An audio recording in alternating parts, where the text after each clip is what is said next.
Bom dia. Eu queria agradecer muito esse convite. Eu fui surpreendido quando o pastor Kevin e o César Liebig me convidaram para fazer uma palestra sobre a imigração alemã e a família Fetter. E eu nunca tinha feito essa palestra antes. Já estudei muito isso aí, mas nunca falei como hoje. Eu agradeci o convite e tive que me preparar um pouquinho, juntar as coisas, porque eu, como fui político há muito tempo, eu falo demais. Então tem que ter um roteiro aqui para eu falar só o suficiente e não matar vocês no cansaço, nem deixar a fome encostar as costelas daqui, que fica ruim. Eu vou tentar apresentar esse material aqui, que me ajuda a ser mais objetivo, e ilustra um pouquinho, porque vai ter muita informação aí. O pessoal lá no campo não vai ver tão bem, porque o ângulo não está muito bom, mas era o máximo que a gente podia fazer, é a única parede branca que a gente encontrou. Queria saudar com muito carinho o prefeito Ivan Sardini, meu amigo, nosso companheiro político, seu pai também está aqui, a vice-prefeita Alete, saudar as comunidades que estão aqui, os corais que se apresentaram, um belo culto que a gente pôde prestigiar e dar um pouquinho de leveza na alma para a gente esquecer um pouco das dificuldades da vida. Mas já enchi muito linguiça, agradecer o convite, saudar a todos. Não pude cumprimentar cada um pessoalmente ainda, mas fica a minha saudação daqui. O meu ajudante aqui, mecânico, que trabalha conosco há 20 e poucos anos, o Isaías, popular Magrão, vai operar ali o computador. Então, como disse o pastor, numa certa idade eu fiquei curioso, por que é que tinham vindo meus antepassados? Por que eles saíram da Alemanha? Por que vieram para cá? Então, eu acabei escrevendo 2 livros, como ele falou. Pode apertar. Um sobre a família Fetter, que originalmente escrevia com V. No V em alemão é o Fall, né? Então é Fetter. E naquela época, em 97, estava fazendo 170 anos que eles tinham chegado no Brasil. No ano que vem vai completar 200 anos que a minha família veio para cá. Depois, eu digo, pô, mas eu sei a origem dos Fetter. Mas a minha avó era Schild, casou com Bons, esteve em Krause, e depois a Leila, Bus, mas é Wolf. E aí eu fui buscando essas origens dos nossos avós e escrevi o 2º livro, chamado Pioneiros, Aventureiros, Guerreiros e Seus Herdeiros, publicado em 99. Esse que o pastor falou que é 3 volumes, 1.626 páginas. Eu parti dos 4 avós da Leila com os meus e fui buscando de cada família a árvore genealógica. Só que para escrever isso aí, eu tive que entender como é que foi povoado o Rio Grande do Sul. Como é que as pessoas vieram para cá. Por que eles vieram para cá? Quando chegaram? Então, eu fui estudar o povoamento do Rio Grande do Sul e o povoamento da Zona Sul. E eu vou iniciar falando um pouco sobre essa gente que veio antes dos alemães para cá, para entender como é que eles chegaram. Aí está a capa dos livros. O primeiro, os Fetter, foi o primeiro que foi escrito à esquerda, e o outro, que tem 3 volumes, Pioneiros, Aventureiros, Guerreiros. Certo? Então, como é que iniciou o Rio Grande do Sul? Isso aqui não era português, isso aqui era domínio espanhol. O território, a divisa entre o reino espanhol e o português lá atrás, era uma linha reta que passava em Laguna, na Santa Catarina. Tudo aqui para baixo seria domínio espanhol. Mas os portugueses não aceitaram isso. Eles foram avançando, e passaram anos guerreando. Então nós fomos inicialmente palco de muita guerra. Tu vê, em 1680, os portugueses fundaram a colônia Sacramento, onde hoje é a cidade de Colônia, no Uruguai. 1680, em frente a Buenos Aires. Então, Buenos Aires do lado de lá, do Prata, e eles fizeram a colônia aqui. E ficaram 100 anos guerreando. Os portugueses permaneceram lá até 1777. E aí os espanhóis correram com os portugueses e vieram empurrar eles até Rio Grande e ocuparam a vila de Rio Grande. Então, essa foi a primeira grande guerra. Em paralelo, lá na região das Missões, os padres jesuítas espanhóis, eles estabeleceram as missões para catequizar os índios. Primeiro 18 missões, aí foram expulsos, Aí depois voltaram em 1680, praticamente na mesma data que fundou a Cruz do Sacramento, e fizeram o que chamam dos 7 polos das missões. Santo Ângelo, da região lá de Juí, do norte até Uruguaiana, pega toda a fronteira com a Argentina. Em 1737, então já estamos no outro século, eles fizeram a cidade, uma povoação onde hoje é a cidade de Rio Grande. Então, até então, isso aqui era palco de guerra e foi durante séculos palco de guerra. A primeira povoação, a primeira vila criada foi em Rio Grande, na entrada da Lagoa dos Patos ali, que era o que dava penetração para o resto do Rio Grande do Sul. Certo? Nesse cerca de 200 anos, 1600, 1700, 2 séculos, quem é que vivia aqui? Militares, que estavam em guerra, comerciantes, que tinha que vender, comprar coisa para o pessoal sobreviver, e funcionários públicos. Além de alguns que eu chamei de aventureiros, que eles iam caçar o gado no interior, porque as missões jesuítas trouxeram gado, e não tinha cerca na época, o gado se esparramou. Então tinha um gado bravio esparramado pelo Rio Grande. E tinha gente que vinha caçar esse gado para levar para a comida lá para cima, para o resto do país. Aqui era uma terra de guerra. Então nós tínhamos militares, comerciantes, funcionários e alguns aventureiros. Caçando gado, também criando mula, porque na época o veículo de transporte era a mula. O cavalo era para montar e a mula era para carga. E levava isso até para Minas Gerais, nas minas lá no centro. Certo? Aí, quando fundaram o Rio Grande, eles tinham que produzir comida. Precisavam de gente que viesse trabalhar a terra. Os comerciantes militares tinham que comer. Eles foram buscar colonos nas ilhas de Açores, que são parte de Portugal, mas no meio do oceano. Então esses colonos açorianos, eles vieram para cá. Se calcula que desde a fundação de Rio Grande até 1754 tinham vindo 585 casais, ou cerca de 2.278 pessoas, que era 2/3 do que chamavam do continente do Rio Grande, que era a cidade de Rio Grande. Então, basicamente, trouxeram casais açorianos para produzir alimento, comida, etc. e tal, para alimentar essa gente. E depois eles foram se esparramando para o norte. Saíram de Rio Grande e foram em direção a Porto Alegre, Triunfo, Santo Amaro e Rio Pardo. Então a colonização açoriana original foi em Rio Grande, tiveram 2.278 pessoas, era 2/3 da população, tinha mais 1.000 pessoas só, morando ali em Guerreiro. E foram se esparramando devagarinho ao longo do tempo para esse lado. E alguns depois atravessaram São Gonçalo e vieram se instalar aqui, pode passar. Esses casais, então, eles ganharam também terras na Zona Sul, Pelotas, Piratini, Cambuçu, Pedro Osório, Rio Grande, Jaguarão, que as famílias vão crescendo, né? E na época não tinha televisão, nem anticoncepcional, e o pessoal fazia um milharal de filhos. E aí tinha que achar terra para os filhos se mexerem. Então uma parte veio para cá, até para fugir da guerra com os espanhóis, porque o São Gonçalo era uma barreira, era difícil chegar em Pelotas. Eles chegaram em Rio Grande, mas para atravessar o São Gonçalo não era agora. Os caras ficavam dando um tiro nele, de flechada, não sei o quê. Então, se abrigaram do lado de cá, enquanto os espanhóis dominaram o Rio Grande por mais de 10 anos. Vieram até aqui, tomaram colônia, vieram entrando e foram a Rio Grande. E só foram expulsos lá em 1877. Então, nessa época, a economia era baseada na pecuária e no charque.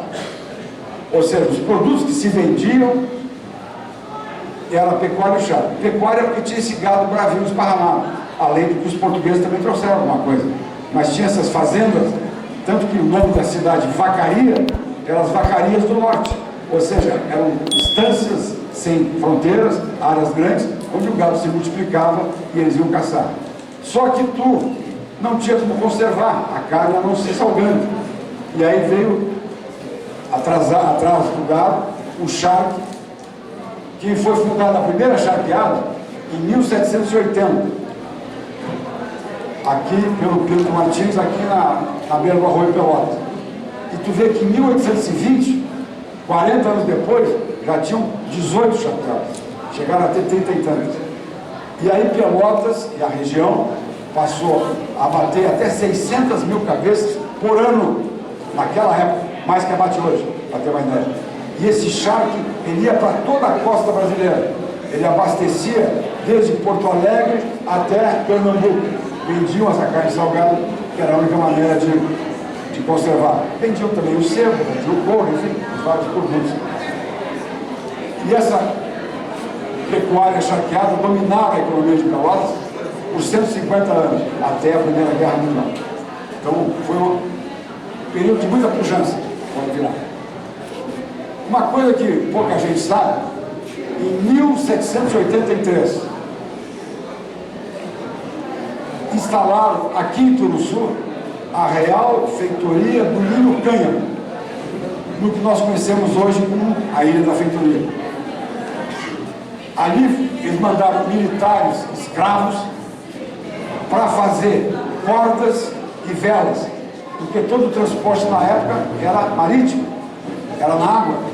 Então, chegavam as embarcações, rompia a vela, estragava a corda, tinha que substituir, tinha que manter. Então, aqui em Turuçu, lá na Ilha da Feitoria, o prédio antigo ainda está lá, a senzala está lá dos escravos, né? Instalaram a Real Feitoria do Linho Cânhamo, que era a matéria-prima para fazer velas e cordas. Depois ela foi mudada aqui, mas teve uma Real Feitoria do Linho aqui, e foi aí que iniciou o povoamento, pertinho aqui no município, que hoje se chama Turuçu. Sério. Nesse período, ele depois teve mais duas guerras. Se não bastasse aquele tempo todo com os espanhóis, desde 1680 até 1787, quando eles tomaram conta, ainda teve duas guerras cisplatinas. Nós, brasileiros, contra os uruguaios, discutindo onde é que era a fronteira. Então, os portugueses ocuparam Montevidéu por 10 anos. 11 anos, de 1817 a 1828. Ou seja, Montevidéu, a capital do Uruguai, ficou sob domínio português por 11 anos. Aí depois teve a Segunda Guerra Cisplatina, que aí finalmente foi reconhecida a independência do Uruguai em 1828, embora as fronteiras sejam bem depois. Mas aí acabou a Segunda Guerra Cisplatina. O pessoal continuava brigando, certo? Os espanhóis. Para ter uma ideia, quando o Brasil foi independente, em 1822, quando Dom Pedro deu independência ou morte, aquela coisa, todo o Rio Grande do Sul se chamava Capitania de São Pedro. O nome se chama Capitania de São Pedro do Rio Grande do Sul. Por que Rio Grande do Sul? Porque entrava pelo Rio Grande e fazia Lagoa dos Patos. Então, quando eles chegaram, chamaram de Rio Grande do Sul. E aí ficou a Capitania de São Pedro do Rio Grande do Sul. Em 1822, na independência do Brasil, moravam aqui 106 mil habitantes. Um terço que hoje é a cidade de Pelotas. Todo o Rio Grande do Sul tinha 106 mil habitantes. Para ter uma ideia do tamanho, segue. Mas Portugal era muito pequeno, é um paizinho desse tamanho. Hoje tem pouco mais que a população do Rio Grande do Sul, e uma área menor que o Rio Grande do Sul. Como é que eles iam povoar um país do tamanho do Brasil? Faltava português. Estavam sempre em briga, sempre em guerra, faltava português para povoar esse território. Aí o que aconteceu, com essas guerras ali, o Dom Pedro, ele recorreu a soldados estrangeiros, contratar soldados estrangeiros para brigar, porque o exército era de Portugal, e ele estava fazendo a independência de Portugal, ele não podia contar com soldados portugueses, então ele contratou soldados alemães, foram chamados de mercenários, e precisava de imigrante também, para produzir comida nesse país inteiro, só o charque não dava, né? E era pouca gente. O que aconteceu? Como é que iniciou a colonização alemã no Brasil? Em 1808, Portugal foi invadido pela França. E a família real picou a mula e veio para o Brasil. Ou seja, para não ficar prisioneiro do Napoleão, que era o imperador da França, que estava tomando conta da Europa, eles botaram tudo no barco e veio a família e a corte portuguesa se instalou no Rio de Janeiro. E aí foi uma transformação no Brasil, porque aí o Brasil passou a ser a capital do Império, já que a França estava dominada por Portugal, subjugada. E aí eles começaram a fazer pequenas colônias lá no norte do país. A primeira, em 1812, no Espírito Santo. Então, se alguém é caminhoneiro ou vai no Espírito Santo, vai encontrar bastante sobrenome alemão. Foi a primeira colonização alemã, foi em 1812 no Espírito Santo. Colônia de Santo Agostinho. Depois a colônia Leopoldina, em 1818, na Bahia. Depois, em 1819, no Rio de Janeiro, a cidade de Nova Friburgo, homenageando a cidade de Freiburg, na Alemanha. Em 1822, a colônia de São Jorge de Ilhéus, também na Bahia. Mais uma. Então, os primeiros 4 núcleos de alemães foram no norte do Brasil, do Rio de Janeiro para cima, Rio de Janeiro, Espírito Santo e Bahia. Aqui era guerra. Só que eles tinham que trazer alemães. Nessa época não havia uma Alemanha. A Alemanha chegou a ser dividida em 234 territórios diferentes. Ducados, condados, reinos. A Alemanha era uma coxa de retalhos. Eu botei os mapas para terem uma ideia como isso mudou. Aqui a França, aqui a Alemanha, toda dividida. Depois, isso em 1810, aqui em 1820 aqui. Então a França está sempre unida ali no meio, invadindo para tudo que é lado. E a Alemanha toda retalhada lá. Só para ter uma ideia, quando a gente vai pegar as migrações, antes de 1872, quando foi feita a unificação da Alemanha, foi em 1872.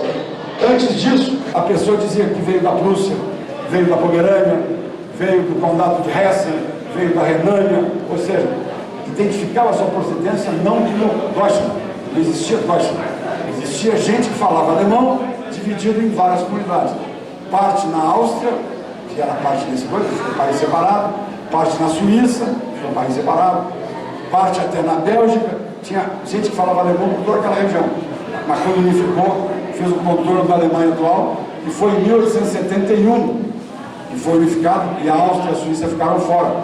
Então aí fez a fronteira que a gente conhece hoje, certo? Então naquela época, em 1816, moravam na Alemanha 13 milhões e 600 mil moradores. Mais que o Rio Grande do Sul, hoje, perto do Rio Grande do Sul. Para a gente ter uma ideia. Se o Rio Grande do Sul, lá, tinha 100 mil moradores no início, a Alemanha inteira já tinha 13 milhões e meio de habitantes. Quando começou a segunda leva de migrações aí para o sul. Então tinha bastante alemão, sério.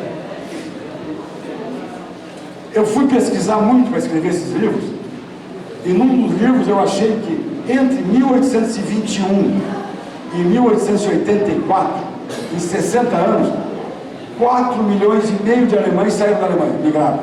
A maior parte foi para os Estados Unidos, mas migraram para vários lugares do mundo. Para o Brasil, vieram 71.247 alemães, desses 4 milhões, que é 1,5%. Então, o grosso da imigração alemã, neste período, de 1800 e tanto, 1821 até 1884, 63 anos, 4 milhões e meio de alemães se esparramaram pelo mundo. E antes a população era de 12 milhões. Por que essa gente migrou? Qual é o motivo de tanta gente assim? Primeiro, as guerras. A Europa viveu sempre em guerras, assim como nós aqui vivemos no início, sempre em guerra. Então o pessoal, cada vez que tinha uma guerra, perdia as coisas, os homens morriam, davam estupro nas mulheres. Então o pessoal queria buscar um novo mundo, um lugar sem guerra, um lugar de paz, para poder trabalhar, para não estar preocupado. A região onde vem a minha família, vou mostrar depois, ela foi dominada pela França durante muitos anos. E esse foi um dos principais motivos pelos quais o meu tetaravô e trisavô migraram da Alemanha para cá. E tinham ficado ocupados pela França, os registros dos cartórios passaram a ser feitos em francês e não em alemão. Então foi uma humilhação para eles. E eles, dominados pela potência estrangeira, pertinho da divisa com a França, resolveram picar a mula e vir para cá. Certo? Agora, por quê?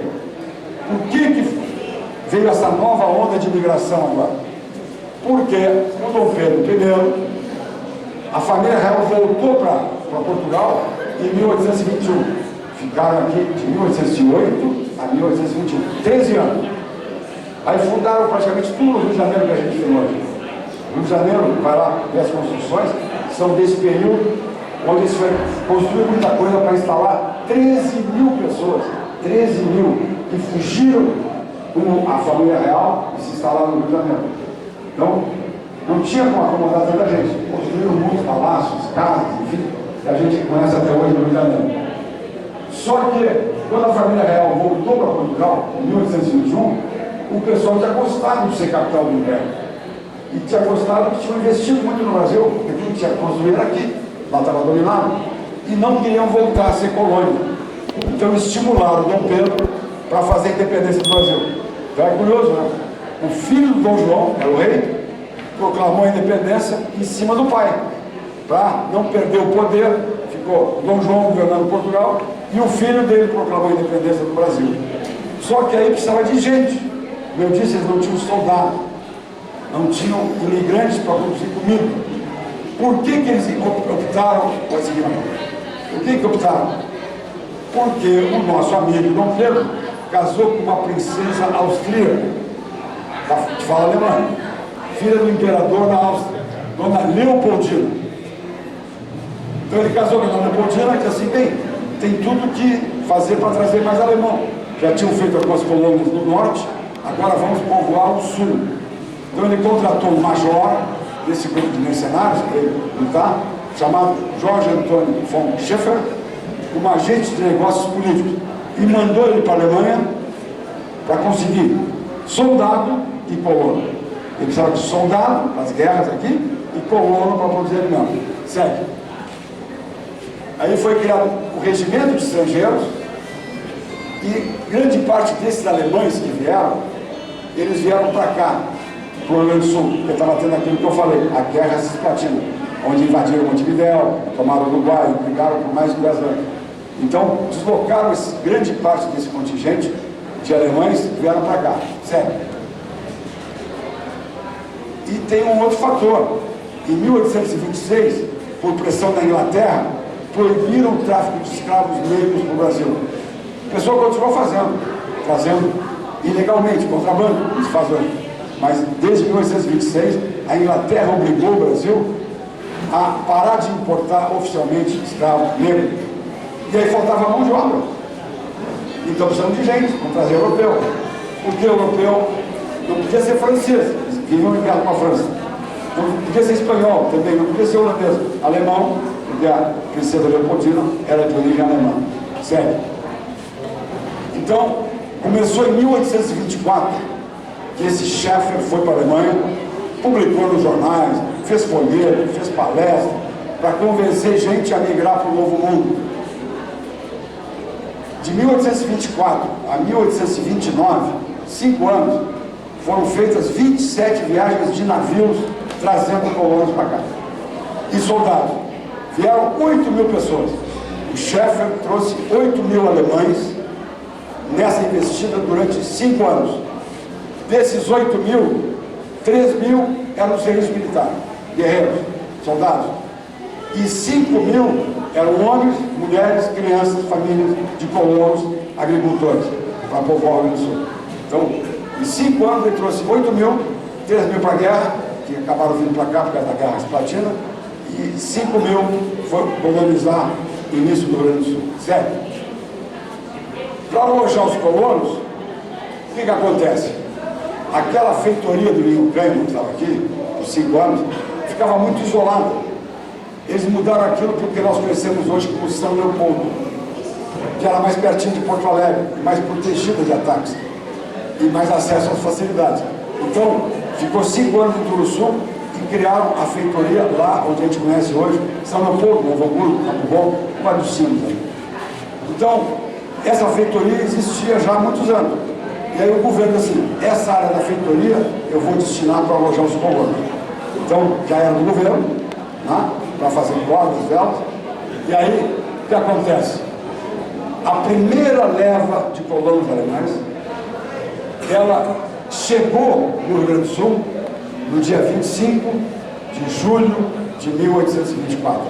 Está fazendo 201 anos, hoje, que vem essa primeira leva, os primeiros colonos que chegaram nessa leva no período do governo imperial, promovido pelo Schaeffer, a mando Dom Pedro. 5.000 colonos aqui. E aí eles distribuíram esse pessoal naquele vale do Rio dos Sinos, onde era a antiga feitoria, que saiu daqui para lá. Tá? Por que nós celebramos o dia do colono hoje? Que foi o dia que chegaram os primeiros imigrantes do Rio Grande do Sul. Está fazendo hoje 201 anos. Então, parabéns para todos vocês e nós que descendemos dessas levas de imigrantes lá no passado. E o dia do colono é homenagem ao dia que chegaram no Rio Grande do Sul. Certo? Só que ele parou porque Dom Pedro começou a ser contestado, ele era muito mulherengo, complicado, e ele teve que, o pai dele morreu, ele renunciou para o Brasil e foi ser rei de Portugal. E deixou o filho dele, Dom Pedro II, que tinha 6 anos, era uma criança. Então fizeram uma regência, uma comissão que administrava em nome do imperador até ele atingir a maioridade. E aí pararam as imigrações. E no Rio Grande do Sul, de 1835 a 45, nós tivemos por 10 anos a Revolução Farroupilha. Não dá para trazer gente, porque o Rio Grande do Sul estava em guerra. E o Rio Grande do Sul resolveu brigar com o Brasil. Imagina, nós aqui no Sul, enfrentando o Brasil inteiro, para proclamar a República Rio Grandense. Foi uma guerra dura, de 10 anos, que matou muita gente, até que se fez uma paz em 1845. Mas não dá para trazer imigrante. Então, aquela leva inicial durou 5 anos, 1824 a 1829.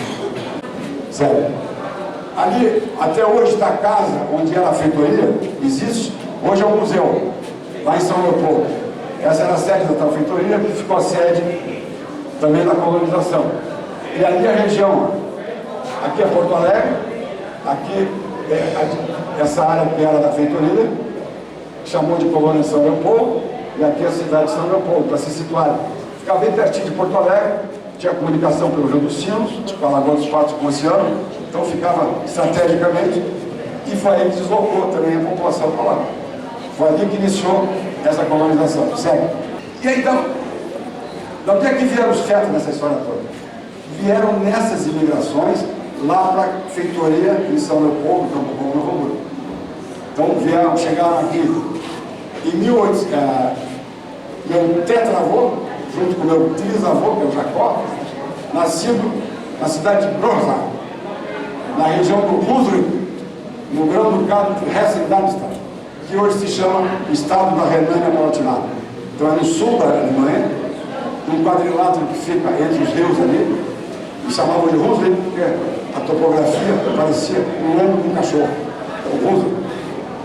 Ele casou, e a Johann, a mulher morreu, tinha 3 filhos, casou de novo, mais um filho. Então ele veio para o Brasil com uma madrasta, segunda mulher, e 4 filhos nascidos na Alemanha. Pode seguir. Depois nasceram mais 2 aqui. Sério? Eu já falei, sério. Então esse homem, o pai de família, Johannes, ele era agricultor na região da Alemanha. Nos registros que eu encontrei, disse que ele fazia vinho. Acho que é por isso que a família gosta tanto. Ele casou também, veio para cá. E o meu trisavô é o filho mais velho dele, é o Jacó, certo? Isso aí é a região do Hunsrück. Para situar, aqui tem o rio Reno, aqui o Nahe, lá o Mosela, tem até vinho chamado Mosela, tem vinho do Hernani, e aqui o Saar.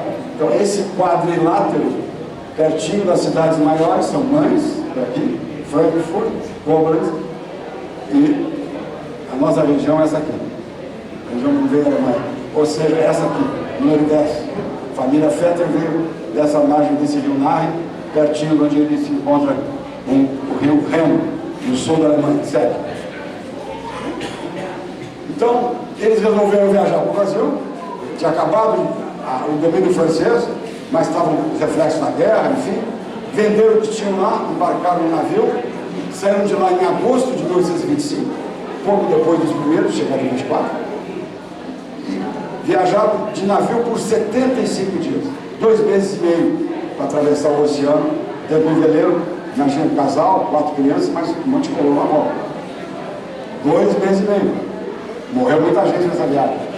Aí chegaram lá, o governo tinha feito um local para receber os colonos, uma antiga fábrica de caça de baleia, armação das baleias, que hoje fica na cidade de Niterói, no frente ao Rio de Janeiro.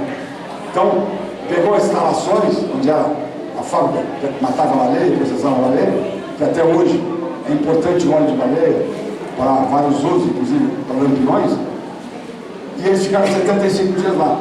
Aí ficaram lá por cerca de um mês, e aí embarcaram e chegaram em São Leopoldo em 15 de janeiro de 1826. Então a minha família está aqui há 199 anos, inicialmente lá na região de São Leopoldo, certo? Em 1927 eles receberam um lote, daquela feitoria de 77 hectares na época, e onde hoje é o município de Campo Bom. A parte que eles receberam é o município de Campo Bom, no dia de hoje. Lá nasceram mais duas filhas, certo?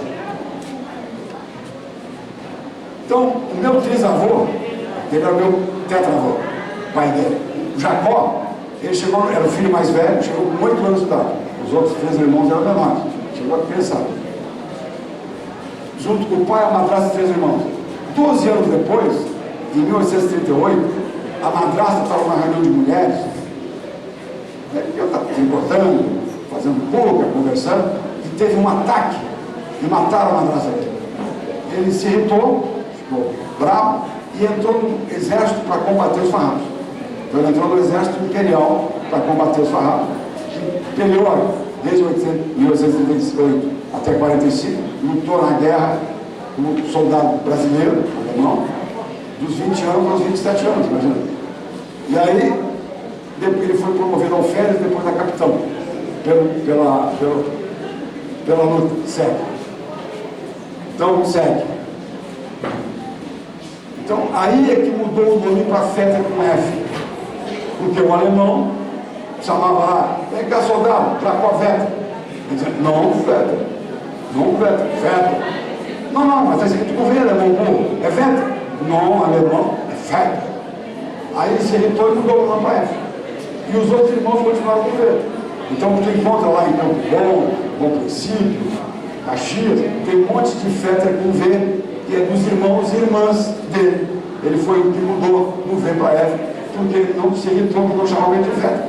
Você sabe que a pronúncia Vetter em alemão é Wetter, clima, né? Eu não sou clima, não sou tempestade, eu sou Vetter. Alguém sabe o que significa Vetter? É um nome muito comum na Alemanha. É como se fosse primo ou um tio. É a pessoa mais velha de uma família. Então hoje as crianças assim, ô tio, vem cá, o mais velho. Era o Vetter. Então esse sobrenome é derivado disso. Né? Então é um nome bem comum. Mas o nosso aqui mudou para F. E ele levou ainda mais 20 anos desde que ele chegou para ser naturalizado, para receber um documento de imigrante e ter direito a ser um brasileiro. 20 anos depois que ele migrou, tá? Em 1946. Ele casou com 30 anos com a Maria Bárbara Force, lá de Hortêncio, norte do estado. Ele comprou terras em Alto Feliz. Se alguém já foi em Feliz ou Alto Feliz, estavam expandindo as colônias, e aí começaram a ter filho, né? O cara vai casar, não cabia todo mundo na terra original. Eles começaram a fazer colonizações na sequência, sério. Eles tiveram 14 filhos. Para situar, ninguém vai enxergar, mas São Leopoldo está aqui é Feliz, e aqui o loteamento, achei o mapa, loteamento, e eu botei com seta aqui 3 terrenos do seu Jacob, o Jacó Vetter comprou nessa nova colônia. Então ele saiu do lote original, os irmãos ficaram lá, ele foi para Feliz, comprou lotes e passou o resto da vida lá, e tiveram 14 filhos. Sério. Aí como é que acontece? Eles deram de cima. O 8º filho dele, os 14, o 8º, se mudou para Pelotas, para trabalhar no comércio. Ele nasceu em Alto Feliz e casou em 1897 com a Emília Bons. Alguém lembra da esquina dos Bons, que tinha uma Ferrari antiga? É desse pessoal. E eles também tiveram 15 filhos. O pessoal não brincava em serviço. Quando eu digo que eu já tenho 4, o pessoal diz que eu sou louco, tem 1 ou 2. 4 já é muito. Mas naquela época, 14 quilos era uma festa. Não tinha televisão, não tinha anticoncepcional, trabalhava, ia lá morar com o patrão. E aí, era um frio a todo momento. Meu pai dizia, a moda é São Bento, um fora e outro dentro. Acabava ali e já vinha outro. Assim, essas mulheres pariram muito e povoaram essa gente. Sério, então Antônio José Feta, meu bisavô, veio para Pelotas, casou com uma mulher aqui, que era filha do Guilherme Bons. O Guilherme Bons era dinamarquês, não era alemão. Morava no norte da Alemanha, cidade chamada Flensburg, que é famosa por navegação, fábrica de navios. Hoje é a Alemanha, porque a Alemanha tomou conta. Na época era a Dinamarca. E a Dinamarca vivia brigando com os alemães. E ele disse, eu vou embora para o Brasil, eu vou me dominar, eu não quero ser alemão, eu quero ser dinamarquês. Aí atravessou o oceano, jovem, chegou aqui, o que ele encontrou? Guerra no Paraguai. Brasil em guerra contra o Paraguai. Se alistou na guerra. Lutou, virou major na guerra. A gente tem até a espada dele, contigo, naquele tempo. Acabou a guerra do Paraguai, conseguiu sobreviver, ele começou a procurar um lugar onde ele queria se instalar. E foi na colônia alemã de Blumenau, em Santa Catarina. Era um imigrante que tinha feito uma colônia particular na cidade que hoje a gente chama de Blumenau. O sobrenome dele era Blumenau. E ele foi lá para Blumenau, lá ele encontrou uma patroa, que era enfermeira, e carregou com a enfermeira a Emília, e vieram para Pelotas. Então, aí foi que se juntou o Antônio Feta, que veio de Alto Feliz, com a família do Bons e da Emília, que vieram da Dinamarca, os da Alemanha, e se encontraram no Blumenau e mudaram para Pelotas. E fizeram um comércio bem, quase em frente, onde hoje é a Avenida Fernando Osório, a Associação Rural de Pelotas. A Fernando Osório, Parque da Rural, com exposições. Do outro lado da rua é onde eles se instalaram um comércio, um restaurantezinho, e depois até uma hospedaria, porque naquela época, o que hoje é a rural, é chamado de tablado. Tanto que até hoje fala na Copa Tablado. Por que tablado? Porque era uma região plana, onde vinham as tropas de gado do interior e compravam, os tropeiros vendiam para os charqueadores, para levar para a charqueada que estava na beira do arroio. Então ali na tablada era o lugar onde se comercializava o gado para vir do interior para ir para a charqueada. Então ele fez um comércio ali que ele atendia dois públicos. Os tropeiros vinham trazendo o gado, comer e dormir. Então ele fez uma hospedaria e um restaurantezinho. E os colonos, iam de carroça de colono, levavam um dia para chegar em Pelotas, tinha que vender os seus produtos. Então ele também recebia produtos de colono para distribuir para a cidade. Então ele ficou como comerciante, Guilherme Bons ali, e foi onde meu avô acabou casando com a mulher dele. Certo? Aí começou outra imigração. Já é a que veio para cá, né? Mais tarde um pouquinho. Então o meu avô, Adolfo Bons Feta, era o terceiro filho do Antônio com a Emília. Já nasceu em Pelotas, em 1999, e ele casou com a Olga Schild, que era minha avó. Também nascida em Pelotas, então já era um filho de imigrante, certo? A Olga era a sexta filha do imigrante Carlos Dili. E ela ficou, o pai dela ficou Carlos Dili Schild, que nasceu na Picada Moinhos, em São Lourenço. Certo? Imigrantes da família foram Lourenço e Chico. Então eu conto a história, mas não vou entrar em detalhe, que eu vou deixar para você. Só para dizer que, bom, dá a próxima, explica. O que acontece? Um imigrante alemão, chamado Jacob Heinrich, ou Jacob Heinrich, ele veio para o Brasil trazer um barco. E resolveu ficar. E ficou primeiro imigrante, depois ficou um tempo em Pelotas, e viu aquele mundo de colônia que estava sendo criado lá no norte do estado. E ele disse, pô, eu vou fazer uma colônia também aqui. Aí ele procurou o governo imperial, propôs comprar do governo imperial uma área aqui, e para fundar uma colônia privada. E foi aí que foi fundada a colônia de São Lourenço Então, no município de Pelotas, São Lourenço é um distrito de Pelotas, Boqueirão, São Lourenço, distrito de Pelotas, e ele se implantou. E os primeiros 88 que chegaram em 15 de janeiro de 1958, 33 anos depois dos originais, lá em São Leopoldo, que foi em 26, 25, né? E aqui foi 33 anos depois. Ele viu que estava dando certo lá, não só tinha povoado aquilo, mas tinham saído várias colonas filhas, Malto Feliz e outras, e ele resolveu comprar do governo imperial um lote de terra. E ele foi depois expandindo isso e chegou, pode dar a próxima, e ele chegou a fazer 52 mil hectares nessa colônia privada, que era Pelotas, depois virou São Lourenço. Em 1879, a colônia já tinha se expandido em direção a Pelotas, e eram cerca de 6 mil pessoas. Daqueles originais, já estavam 6 mil pessoas nessa época. O censo da época, certo? Mas é o que encontra na literatura. Então aí veio uma povoação para cá. Se vocês olharem naquele mapa lá, que eu vou mostrar na tela, ali é o traçado das primeiras picadas, lá em São Lourenço.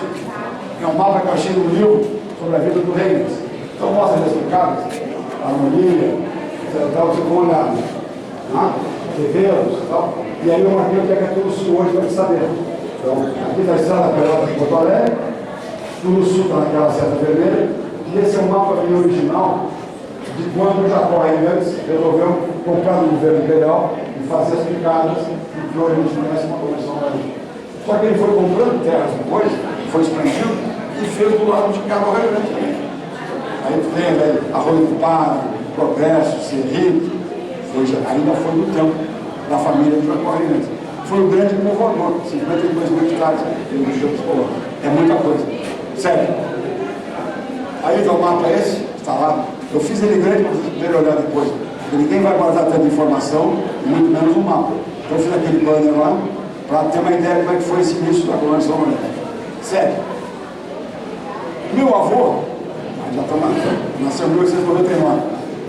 Com 16 anos, ele começou a trabalhar como empregado. Aos 20 anos, ele se juntou com o pai e fez no comércio de engenheiros coloniais, sério. Aliás, como ele morava ali em frente ao rural, ele ia estudar no centro da cidade a cavalo, que era tudo campo. Então, meu pai contava para mim, se falecendo, que meu avô, jovem, foi estudar para ser guarda-livros, que era um antigo contador, mas ele fazia o primário, só tem o primário, não está certo. E naquela época ele dava para ele, tinha que trabalhar. Então ele montava a cavalo na rural, ia até lá perto da Universidade Católica, onde tinha uma escola, para estudar contabilidade, e voltava de noite para casa a cavalo, quando não podia trabalhar com o pai dele. Só que o que acontece? Logo em seguida, o pai e a mãe morreram num ano de espaço. Em 1923 e 24, morreu o pai e a mãe. E tinha aquele mundaréu de filhos, 14 filhos. Então ele deixou os dois irmãos mais velhos cuidando do boteco deles, ali em frente à rural, e ele foi ser gerente do engenho de arroz do Pedro Osório, lá no Cascalho, que fica atrás da colônia C3 aqui. Então, meu pai nasceu lá, nasceu no Cascalho. Minha tia também, uma delas. E ele deixou o comércio aqui e para ajudar a sustentar os 8 irmãos mais novos. Para ter uma ideia, minha tia-avó Marina, ela tinha quase a mesma idade do filho mais velho do meu avô, minha mãe Mar. Então, faleceram jovens, os dois, e no espaço de um ano, perdeu pai e mãe. E tinha que alimentar esses 8 filhos menores e os maiores. Então ele foi trabalhar de empregado lá, sério. Aí, em 1971, ele foi admitido como sócio do tio da mulher dele, que era o João Chiro, tinha um engenho de arroz. Então ele foi trabalhar lá e depois virou chefe de companhia, ele sucedeu quando o João Chiro faleceu. Então ele iniciou trabalhando no comércio, no pai, depois veio com o Pedro Osório, depois foi trabalhar com o João Chiro, e aí para abastecer o engenho de arroz, começaram a plantar arroz. Certo? E aí é isso aí, tinha que abastecer o engenho, começaram a plantar arroz. Então ele pegou os irmãos, os cunhados, os genros, e botou cada um cuidando do lado, e foi arrendando terra para tudo que é lado, para abastecer esse engenho, certo? Em 1940, ele não tinha um palmo de terra, só arrendava.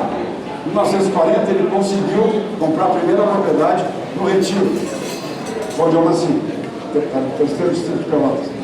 Hoje a casa do Velho Pereira, foi ali que eu nasci em Ribeirão. Mas ele já explorava com arrendamento e comprou.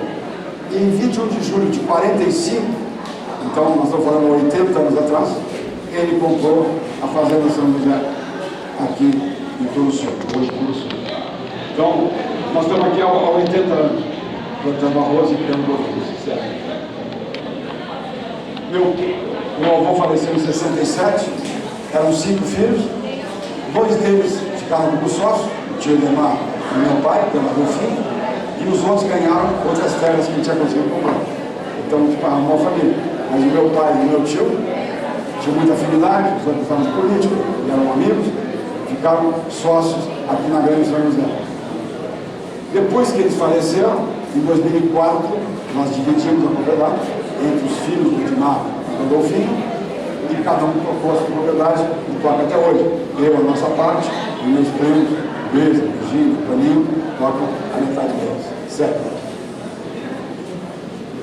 E eu mantive a tradição de vocação agropecuária. Eu sou agrônomo, cuido da granja desde o falecimento do meu pai em 2002.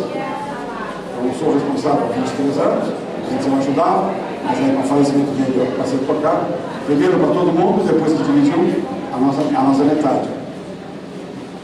E aí eu fui encontrar na cidade uma alemãzinha que eu não conhecia, mas que era aqui pertinho, chamada Leila Bus Wolf. E eu fui conhecer lá com 18 anos. E me agradei dela, depois eu descobri que a nossa origem era pertinho. Eu aqui na São José, e uns 7 km de distância, a família dela aqui nesse morro, logo que passa aí o seu Chico Chetinho. Então, na área terra. E hoje tem buses esparramados por aqui, né? A Comunidade Azevedo, já tem vice-prefeito, já tem vereador, é a família da lei. Eles vieram da Pomerânia, portanto, do norte da Alemanha, e depois se instalaram inicialmente em São Lourenço, e depois daquele negócio vieram para as colônias aqui de Pelotas, certo? O imigrante então veio aí eu tenho os dados, ele veio com a mulher, casado, filho, entendeu? Aí tem os dados para saber de onde é que eles vieram. Cidade chamada Klein Benz, Pequeno Benz. Só que hoje, dividiram a Pomerânia no meio, metade ficou na Alemanha e metade ficou na Polônia. A metade deles hoje é Polônia. E a Klein Benz só não acha no mapa. Tu acha, dobra, o nome hoje é nome polonês, mas era Klein Benz. E eu encontrei isso aí numa Bíblia em alemão que a minha sogra tinha, para a Nita, moça, que tinha uma Bíblia em alemão, e quando eu abri, estava a certidão de batismo do avô dela na Alemanha. E aí eu achei Klein Benz. E para achar onde era Klein Benz, não tem mapa nenhum na Alemanha. Procurei tudo que é lugar na Alemanha, correspondência, museu, ninguém sabia. Até que um cara num arquivo me disse: olha, isso aí, no mapa de 1970, eu achei um Klein Benz, que fica hoje na cidade de Dobra, na Pomerânia polonesa. Aí eu fui descobrir essa história, de onde é que esse vindo, certo? Ali, descende do filho mais velho do imigrante, que era o Germano, nasceu em Klein Benz, a Berta e Henrietta Kissoff, e o filho deles, o Roberto, era agricultor, nasceu em São Lourenço, casou aqui em Santa Silvana, com a Luísa e Carolina Stiger Decker. Então vai misturando ali, hoje não tem jeito, não. Sério. A minha avó, a mãe dela, a dona Anitta, ela casou com o Wolf, Valdemar Wolf, que vinha também da Pomerânia. E aí, filho da Doroteia, Caruba. Aí vai ter mais isolamento, eu não vou contar essa história, eu vou matar você no mensagem sério. Só está escrito. Aí o que acontece? O pessoal que tinha terra, os proprietários rurais, começaram a ver que estava dando certo aquela migração. E os colonos estavam fazendo 10, 15 filhos. Tinha que ampliar aquela colônia do Japão. Então, os particulares começaram a fazer colônia, lotear suas terras. A colônia Picrespo foi no Coronel Picrespo. E assim vai. Foram feitos loteamentos que vocês vão encontrar nesses mapas. Eu vou mostrar esses mapas aqui, mas vocês não vão conseguir ver. Mas eu imprimi um banner lá, de 1911, e aqui de 1928, para ter uma ideia dessas colônias naquela série. Aí, em 1870, o governo imperial não trouxe alemão, trouxe italiano. Levou basicamente para a região de Caxias, mas fez uma colônia em Pelotas, que hoje nós conhecemos como colônia oficial. Então foi o governo imperial que trouxe na década de 1870, certo? E várias colônias particulares. Municípios que hoje são Pelotas, no Sul, Rio Grande do Sul, Rio Grande do Sul, aí foram loteando na medida em que as famílias se multiplicaram, certo? A Leila, minha mulher, para fazer conclusão do mestrado que ela fez, ela resolveu estudar a imigração na área rural de Pelotas de 1850, do Rembrandt, até 1900. Como é que foi povoado? Isso depois virou esse ponto de núcleo. Então ela escreveu uma tese dela, a colonização na área rural de Pelotas, com 326 páginas, os mapas são da tese dela, sério. Todos que eu consegui resgatar junto com ela em documentos antigos são muito raros. Hoje é difícil achar esse mapa, sério. Então, naquele mapa de 1911, está localizado 67 núcleos, 1911, e a relação deles está do lado. Então, eles estão no mapa, e como aqui se escreveu na tese da Leila, qual eram os que estavam no mapa. Então, aquele de 1911 tem 67 núcleos. Esse que é de depois só marcaram 30. Já tinha aqueles lá, e fez um mapa só para 30. Então, lá vocês acham 67, aqui acham 30 núcleos coloniais criados no interior. Sejam aqueles do Rembrandt, ainda, divisa da Costa do Rio Grande, sejam dos particulares, como o Preto e outros, seja do governo imperial trazendo italiano. Também vieram para cá, certo? Também teve uma imigração. Aí está o mapa que vocês não vão ver, mas está lá. Para poder olhar depois que tiver curiosidade. Aqui eu situo onde é hoje Pelotas e onde nós estamos hoje no Sul. Aqui está o Rio Grande, aqui está São Lourenço. Então aqui estão as colônias e se identificou na época nesse mapa de 1911, que foi lá. Segue no outro mapa, que é esse aqui, só tem 30 núcleos, quais são eles que estão relacionados, que se achou no mapa. Para a pessoa se situar. De novo, o Sul lá em cima, né? O Sul está na divisa com São Lourenço. Na época era o município de Pelotas, quando fez esse mapa, 1911, 28, certo? Mas em paralelo a essas imigrações do Rembrandt, vieram para a cidade de Pelotas muitos outros imigrantes.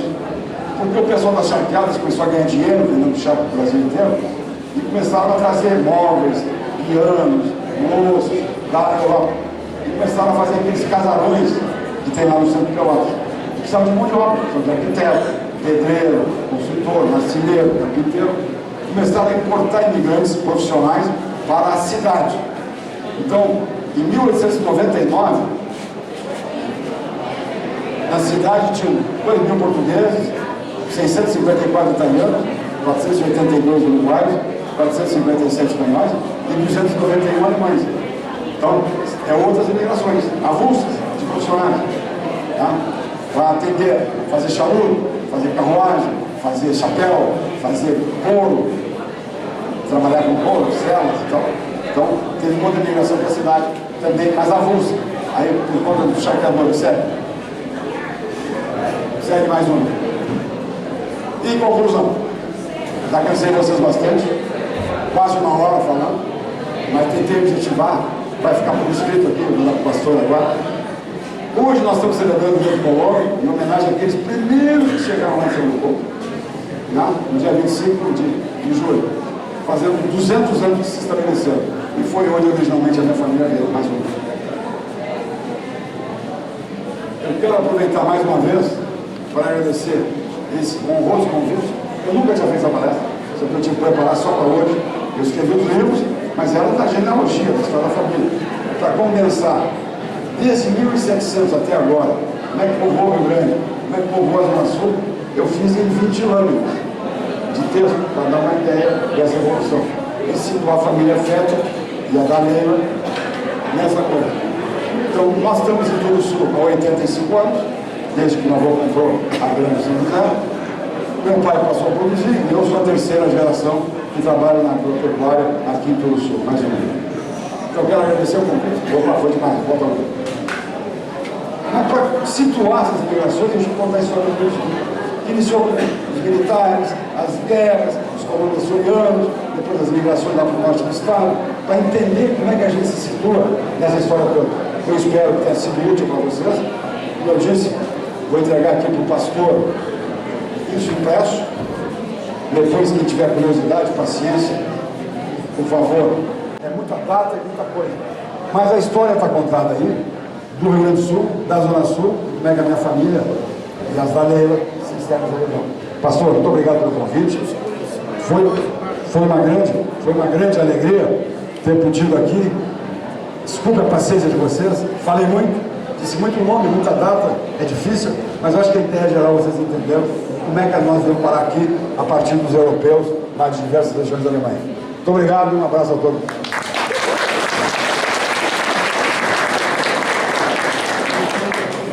Nós que agradecemos, Pedro, a tua disposição, e a gente tomou a liberdade então de trazer uma lembrança em agradecimento a esse dia, então, a tua disposição de estar aqui conosco, produtos aqui da nossa terra, daqui de Turuçu, então recebe como lembrança da nossa comunidade.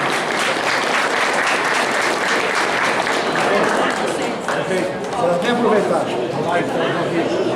Agradeço muito os produtos dessa terra que a gente trabalha e tem todo carinho. Muito obrigado.